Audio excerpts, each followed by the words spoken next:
The following presentation is controversial and may be offensive to some audiences. Viewer discretion is advised. My name is Clarence Mackley. I'm a retired official from the U.S. Federal Reserve Bank and an independent financial consultant. Over the last several years, I've helped investors avoid the big disasters associated with Wall Street's great collapse. I warned investors to avoid Fannie and Freddie, Lehman Brothers, General Motors, and dozens of other companies that have since collapsed. I've even helped investors find opportunities to profit from these moves by shorting stocks and buying put options. But that's not why I created this video. I reference my success and experience with Wall Street's latest crisis because I believe there is an even bigger crisis around the corner, something that will shake the very foundation of America. And that's why I've spent a significant amount of time and money in the past few months preparing this video. In short, I want to talk about a specific event that will take place in America's very near future that could bring our country and our way of life to a grinding halt. The next crisis is related to the financial crisis of 2008, but it's much more dangerous, as I'll explain in this video. When this happens, I expect there to be riots in the streets, arrests on an unprecedented scale, and martial law enforced by the U.S. military. Believe me, I don't make this prediction lightly, and I have no interest in trying to scare you. I'm simply following my research to its logical conclusion. I did the same when I tracked Fannie and Freddie's accounting. The same with General Motors, with Bear Stearns, and the rest. And when I began giving this warning back in 2007, no one took me very seriously, not at first. Back then, most officials in Washington just ignored me, so when I presented my case and exposed the facts in closed-door meetings, things became uncomfortable. They couldn't refute my research, but they weren't ready to accept the enormity of its conclusions either. That's why, before I go any further, I have to warn you that what I'm going to say is controversial. It'll offend many people, Democrats and Republicans alike.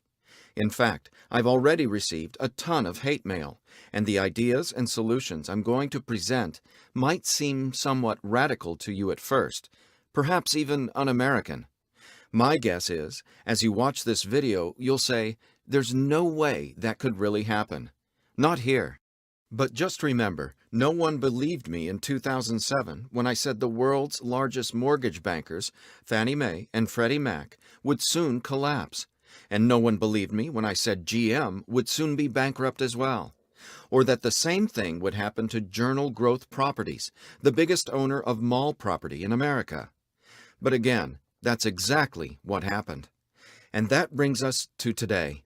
The same financial gaps I've been tracking from bank to bank and from company to company for the last 5 years have now found their way into the U.S. economy. I'll explain how this came about and what it means for you. It's critically important for you and every American to know what is about to take place. The next stage in this crisis will threaten our very way of life. The savings of millions will be wiped out. This disaster will change your business and your work, and it'll dramatically affect your savings accounts, investments, and retirement. It'll change everything about your normal way of life, where you vacation, where you send your kids or grandkids to school, how and where you shop, and the way you protect your family and your home. I'll explain how I know these events are about to happen, and you can decide for yourself if I'm full of hot air. As for me, I'm more certain about this looming crisis than I've been about anything else in my entire life. I know that debts don't just disappear. I know that bailouts have big consequences, and unlike most journalists on TV, I know a lot about finance and accounting. Of course, the most important thing is not what is happening, but rather what you can do about it. In other words, will you be prepared when the shit hits the fan? If not, I want to show you how I'm protecting and even growing my own money in light of our upcoming crisis. And if you watch this video until the end, I'll show you how you can prepare as well. You see, I can tell you with almost 100% certainty that most Americans will not know what to do when commodity prices on things like milk, bread, and gasoline soar. They won't know what to do when banks close and their credit cards stop working. or when food stamps fail. In short, our way of life in America is about to change. I promise you that in this video, I'll show you exactly what's happening. You can challenge every single one of my facts, and you'll find that I'm right about each allegation I make. Then you can decide for yourself.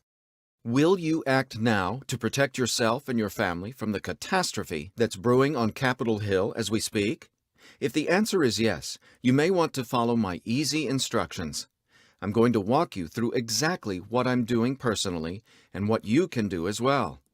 I can't promise you'll emerge from this crisis completely unharmed, but I can just about guarantee you'll be a lot better off than people who don't follow these easy steps. However, I'm getting ahead of myself. Let me back up and show you in as simple terms as possible what is going on, why I'm so concerned, and what I believe will happen in the next 12 months. In short, I believe we as Americans are about to see a major collapse in our international monetary system and our way of life. Basically, for many years now, our government has been borrowing a lot of money, frequently using short-term loans. Very soon, we'll no longer be able to afford even the interest on these loans. Again, I say these things as an expert in accounting and financial research.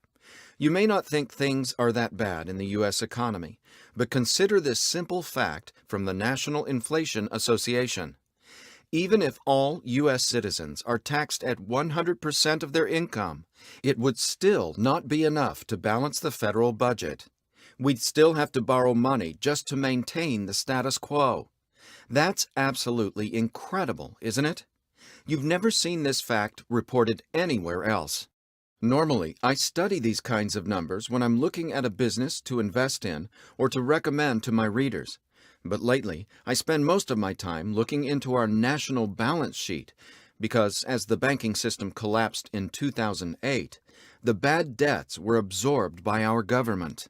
For example, when Fannie Mae and Freddie Mac collapsed in the summer of 2008, the U.S. government responded by simply guaranteeing all of their outstanding debt, which meant that hundreds of billions in losses were passed along to the government. Yes, you can still get mortgages today, and yes, Freddie and Fannie are still in business, but the costs associated with these programs are piling up at the U.S. Treasury, and they are enormously expensive. These losses and trillions in other private obligations are now the responsibility of the U.S. government. The problem is that even before this crisis, our government was deeply in debt, and with each additional commitment, we sink further and further into debt, closing in on the moment that we can simply no longer afford it. According to even my most conservative calculations, the interest payments on our obligations, using numbers provided by the Congressional Budget Office, show that even if every U.S. citizen was taxed 100% of their salary, it still wouldn't be enough to pay off our country's deficit. A debt default by the U.S. government would be inevitable were it not for one simple anomaly. The one thing that has saved the United States so far from total collapse. I'm talking about our country's unique ability to simply print more money. You see, the U.S. government has one very important weapon to use in this crisis. The U.S. is the only debtor in the world who can legally print U.S. dollars, and the U.S. dollar is known as the world's reserve currency. The dollar forms the basis of the world's financial system.